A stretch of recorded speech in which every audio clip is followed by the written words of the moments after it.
नमस्कार दोस्तों, स्वागत है आप सभी का हमारी एक और बिंदास नॉलेजेबल वीडियो में। जी हां दोस्तों, एक बात तो आप लगातार 15 सालों से सुनते आ रहे हैं कि भारत MMRCA डील करने की तैयारी है, जिसमें भारत 180 फाइटर जेट खरीदने वाला है, जिससे वायुसेना की ताकत बढ़ाने में और भी ज्यादा मदद होगी। लेकिन ऐसा अब तक नहीं हो पाया, क्योंकि ना तो कोई डील हुई और ना ही विमान आए।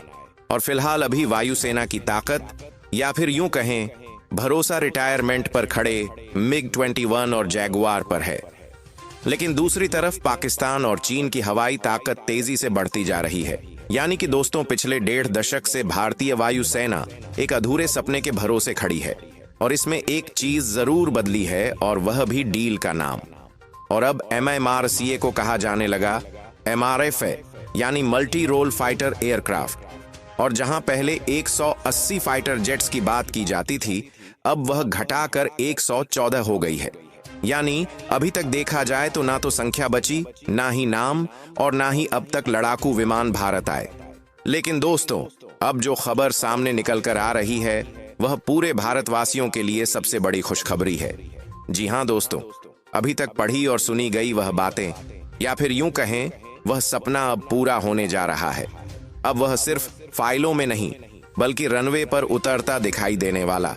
क्योंकि दोस्तों, डिफेंस मंत्रालय ने अब खुद इसके लिए जिम्मेदारी ले ली है, और भारत सरकार ने भी बार ठान लिया है कि MRFA की डील को अब हर हाल में पूरा करके रहना है।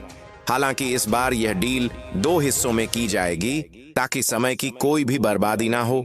और इसके साथ साथ दोस्तों, 5th जनरेशन फाइटर जेट को लेकर भी महत्वपूर्ण खबर निकल कर आ चुकी है। तो दोस्तों, क्या कुछ देखने को मिलने वाला है?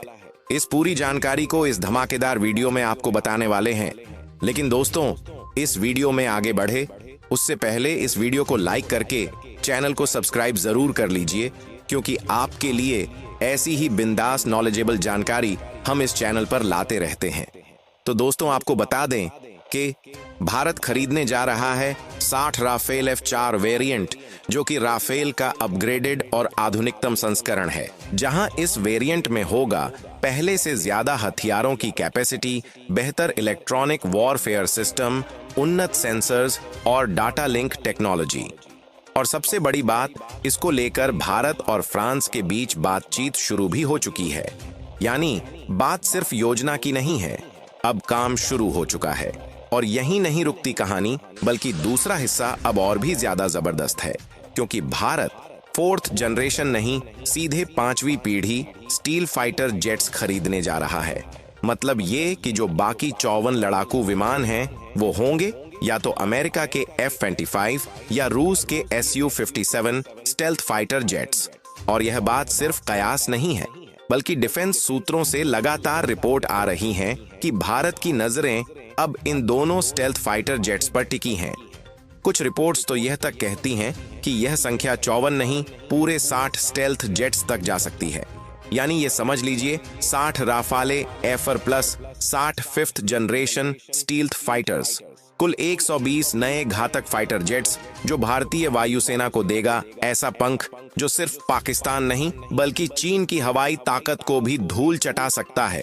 यही नहीं, बल्कि इसके अलावा जो हमें सबसे ज्यादा खुशी दे रही है, वह यह है कि भारत की MRFA डील में अब ना ही कोई देरी होगी और ना ही कोई दलाली होगी।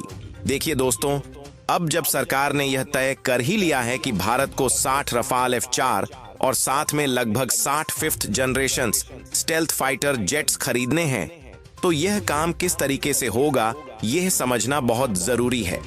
क्योंकि अगर यह काम उसी पुराने तरीके से हुआ, मतलब रूटीन टेंडरिंग, एक के बाद एक कमेटी, फिर बडिंग, फिर लॉबिंग, फिर दलाली, तो मानकर चलिए कि यह प्रोजेक्ट फिर 2030 तक भी पूरा नहीं होगा।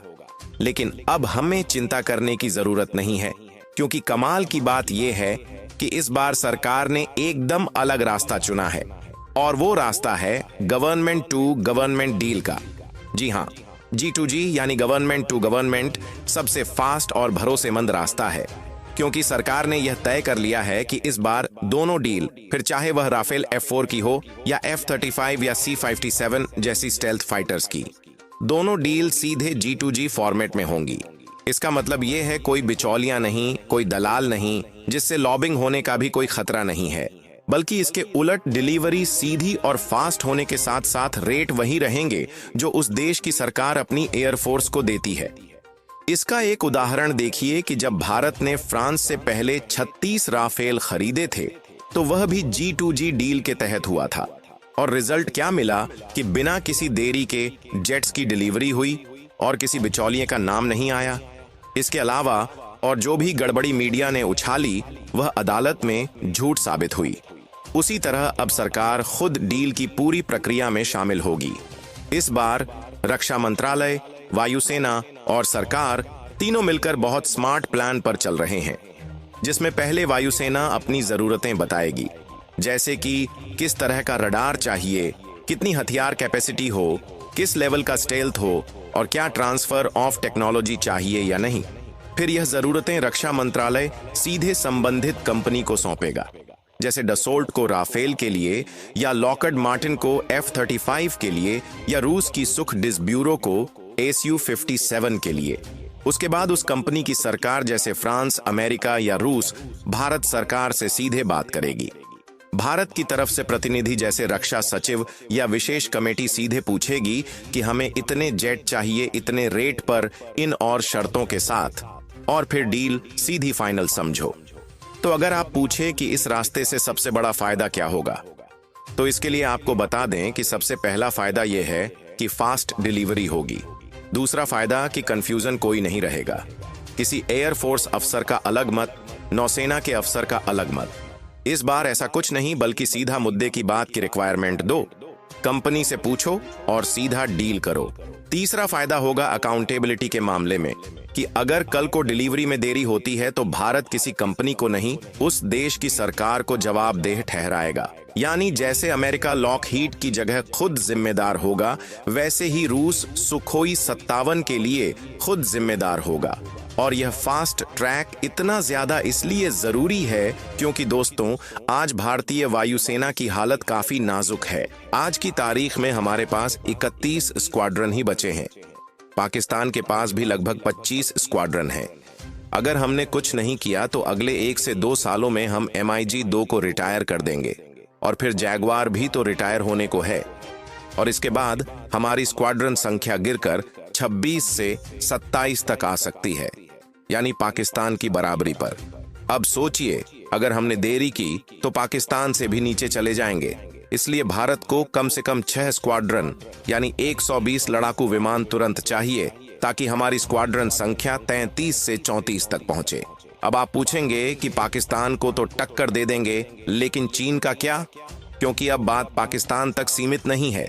आज हमें असली खतरा है चीन से, जिसके पास 5th generation J-20 stealth fighters हैं और वह 6ठी पीढ़ी पर काम कर रहा है। ऐसे में भारत अगर आज 5वीं पीढ़ी का फाइटर नहीं लाता तो 2028 तक हम 10 साल पीछे रह जाएंगे। फिलहाल हमें उम्मीद नहीं तोड़ना चाहिए, क्योंकि अमेरिका ने तेजस के इंजन की सप्लाई करना भी शुरू कर दिया है, और साथ ही कावेरी इंजन का काम भी तेज हो चुका है, और AMCA प्रोजेक्ट को लेकर तैयारी जोरों शोरों से चल रही है। तो भारत नेक्स्ट जनरेशन वाला फाइटर जेट भी जल्द ही मैदान में उतार सकता है। बाकी आप लोग कमेंट बॉक्स में दुआएं करें कि भारतीय वायुसेना को जल्द से जल्द यह फाइटर जेट मिले, ताकि भारत का दबदबा बना रहे। और इस वीडियो को लाइक करके अपने दोस्तों और तक शेयर जरूर करें, ताकि उन्हें भी जानकारी मिल सके। इसी तरह और भी नॉलेजेबल वीडियो देखने के लिए चैनल को सब्सक्राइब जरूर कर लें। धन्यवाद। जय हिंद, जय भारत।